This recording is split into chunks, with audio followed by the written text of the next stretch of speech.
శ్రీ గురుభ్యో నమ. ప్రేక్షకులందరికీ శ్రీ విశ్వావసునామ సంవత్సర ప్రారంభ శుభాకాంక్షలు.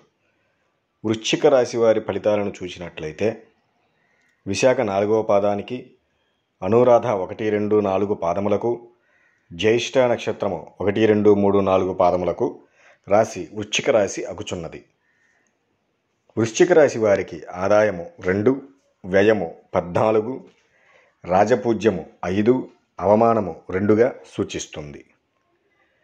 ఈ రాశి వారికి గురుడు మే 15వ తేదీ నుండి అష్టమ స్థానమైన మిథున రాశి యందు సువర్ణమూర్తిగాను, శని సంవత్సరమంతా పంచమ స్థానమునందు రజతమూర్తిగాను, రాహువు మే 18వ తేదీ నుండి సంవత్సరమంతా చతుర్థ స్థానమునందు, కేతువు మే 18వ తేదీ నుండి దశమ స్థానమునందు తామ్రమూర్తిగా సంచారము చేయుచున్నారు. గురుడు వృశ్చిక రాశి వారికి ఈ సంవత్సరమంతా పుష్కలమైన ఆయుర్దాయమును, మంచి ఆరోగ్యమును, ఉన్నత ఆలోచనలతో ఉత్తమ ఆశయములను నెరవేరునట్లుగా అద్భుతమైన ఫలితములను ఇచ్చుచున్నారు. శని ఈ రాశి వారికి ఈ సంవత్సరమంతా సౌభాగ్యకరముగా ఉండునట్లు, గత సంవత్సరంలో అనుభవించిన ఇబ్బందులన్నీ తొలగునట్లు, జీవితాశయ సిద్ధి కలుగున సత్ఫలితములను, అలాగే ఆకస్మిక ధనప్రాప్తిను, వ్యాపార అభివృద్ధిను, శుభకరమైన ఆరోగ్యాన్ని ప్రసాదిస్తున్నారు.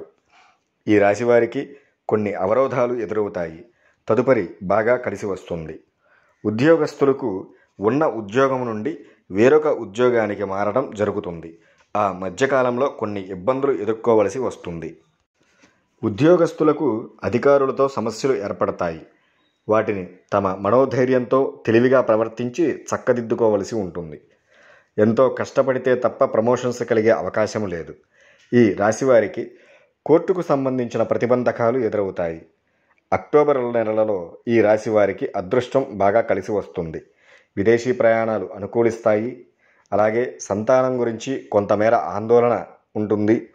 స్టాక్ మార్కెట్లో పెట్టుబడులు కొంతమేర మాత్రమే ప్రయోజనాన్ని ఇస్తాయి. తగు జాగ్రత్త అవసరము. వివిధ మార్గాలలో సంపదను పొందుతారు. అలాగే జోదము, బెట్టింగులు చేసేవారు కోర్టు సమస్యలతో చిత్రవదను అనుభవించేదరు కావున వాటికి దూరంగా ఉండవలెను.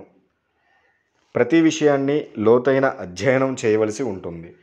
మీ వారసత్వ సంపద వృద్ధి అవుతుంది. అలాగే రాహువు సంచారం వలన ఛాతీ, ఊపిరితిత్తుల మధ్య సమస్యలు ఏర్పడతాయి. వ్యాపారస్తులకు కొనుగోళ్లపై ప్రత్యేక శ్రద్ధ వహించవలసి ఉంటుంది. గురుడు అష్టమస్థాన సంచారం సానుకూల వాతావరణాన్ని, అదృష్టాన్ని, ఆశావాద దృక్పథాన్ని కలిగిస్తుంది. సంవత్సర మధ్య భాగం నుండి బాగా కలిసి వస్తుంది. సంవత్సర ప్రథమార్థంలో కొన్ని ఇబ్బందులు పడవలసి ఉంటుంది. తదుపరి కాలంలో అద్భుతంగా కలిసి వస్తుంది. లక్ష్మీ నరసింహస్వామి వారిని ఆరాధించిన ఈ రాశివారికి ఇబ్బందులు తొలగి సమస్యలను అధిగమించగలుగుతారు. అలాగే సుబ్రహ్మణ్య ఆరాధన చేసుకోవలసి ఉంటుంది.